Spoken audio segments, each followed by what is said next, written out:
Earlier on, I spoke with the team lead of Edu Planner, Oriyomi Ogunwale, about the mass failure recorded in the 2025 UTME and the remarks made by the Minister of Education, which stated that the government's anti-malpractice measures are yielding results.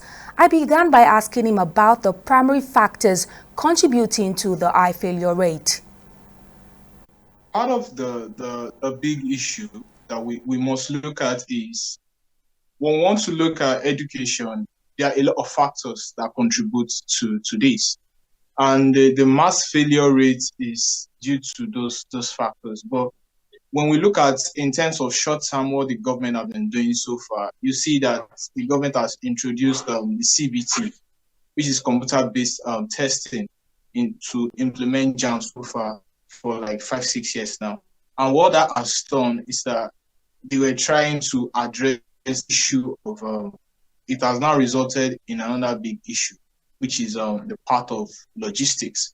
So you look at the education sector and you say the UTME also reflects that part of how government has not been doing enough in terms of the education sector. Let us is like the gateway, is the gatekeeper between secondary education to tertiary education. And when you look at something like that, one of those things that it means is that the education being received by students in secondary education is not enough to take them to tertiary education. And that's a big reflection for us as a nation. So it's not going to be enough to say that, oh, the students are not performing very well, or this is just a singular factor that is responsible. We can look at it from the technology aspect. We can look at it from the logistics aspect, because you see students who have to wake up and be in their CBT center as early as 6 a.m. in the morning. So it's a big challenge that the government must look at, because it also affects the preparedness of candidates that are trying to write this exam. So there's still a lot of issues that needs to be addressed in terms of the implementation of UTME in Nigeria. And until the government does its own part, much of the blame cannot also be put on the candidates, so to say, which we also look at and say, we look at the data, and when you look at it, you see that